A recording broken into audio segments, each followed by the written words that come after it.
So you found out your bank requires flood insurance, you're shopping around with these different options, you're trying to figure out, hey, how much is this really going to cost me? That's a question we get from real estate investors every day, and in today's video, I'm answering that question for you.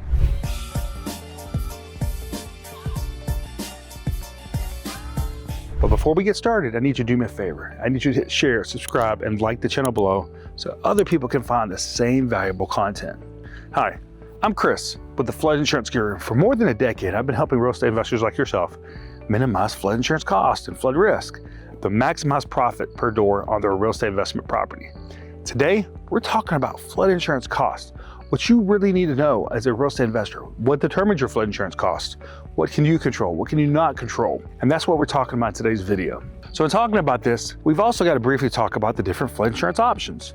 And that is like the National Flood Insurance Program, also known as the Federal Flood Insurance Program. Then you've got private flood insurance. These two models build rates differently. Let's talk about the Federal Flood Insurance Program first. Let's talk about what drives cost, what doesn't. First of all, let's talk about what doesn't drive costs, and that is flood zones.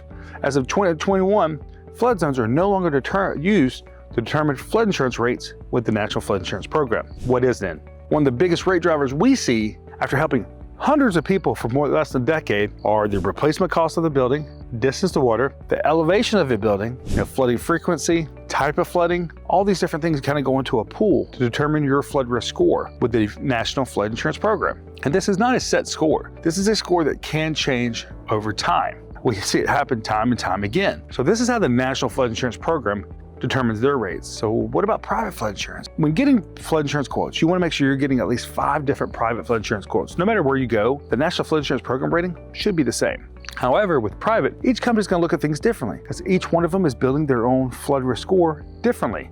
Some of them have different contracts with reinsurance companies, but on average, they're using a lot of the same factors.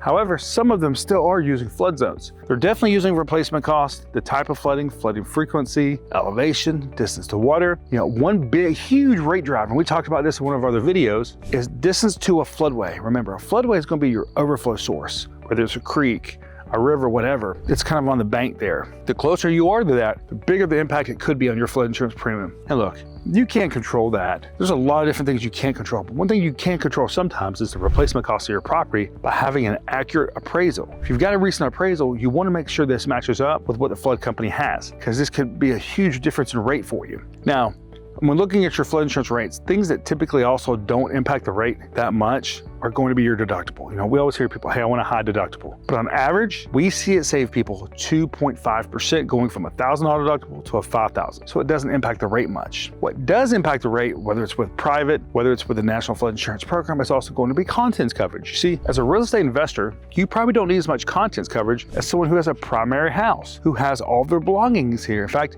as a real estate investor, you may have very little belongings here. Typically what we see is that most real estate investors are only putting about $25,000 in coverage on their policy for personal belongings here. And remember, we're talking about personal belongings. Turn your house upside down. Anything that falls out, it's going to be personal property. But personal property can impact your rate about 30 to 40%. So this is something that you could control. Now, building coverage, other than your replacement cost, you're not going to be able to control it that much, whether based on what your bank requires, getting the right replacement cost. However, some things that you could control potentially are going to be the elevation of the property. Like if you've got an elevation certificate, that could help significantly lower your rate to show that your property is higher elevated than what the federal government or these private companies are pulling. So that's what you could control. Things you also can't control typically are going to be the flood loss history on a property. Look, we just spoke to a real estate investor this week who was buying a property, and this property had 4 or more flood losses in the last 10 years. It put it on the severe repetitive loss list. This meant that flood insurance cost was going to be about $10,000 on a $300,000 investment. That was huge, and they were looking at flipping this property.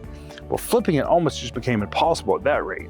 It also meant that private flood insurance wasn't available. There was only a special program through the federal program called NFIP Direct that was available for them. However, when we started diving deeper though, they didn't need all that contents coverage, and it ended up dropping their rate from $10,000 to $5,000 by dialing that coverage into the right amount, making sure we had the right building coverage for them, which was the max of $250 here because that's all the federal program offered, having the right replacement cost, using the appraisal to dial that in. All these different factors helped contribute to getting that rate down to $5,000. So this is just one example of how you can use these things to lower your cost as a real estate investor. So now let's go back and kind of talk about what we've talked about in this video a little bit. That is, what controls flood insurance costs? Well, typically on average, it's replacement cost of the property. It's going to be the building coverage amount. It could be contents coverage. It could be the elevations of a property, whether you've got an elevation certificate or not, and flood loss history, your distance to a floodway. And look in the description below, we've also got your guide to flood insurance, whether it's a federal program or private, to help you understand this as a real estate investor. And so one of our next videos, we're going to be talking about severe repetitive loss properties as a real estate investor, what you need to know about these properties to avoid them, to make sure you're maximizing your profit per door. But before we get started, maybe you're ready to take the next steps of getting a quote. It's simple. Step 1, fill out the form on our website. Step 2, connect with myself or one of our flood risk advisors. And Step 3, finalize your policy. It's that simple. I'm Chris with the Flood Insurance Guru, and I look forward to helping you with your flood insurance, and also seeing you stay tuned for the next video. Thank you.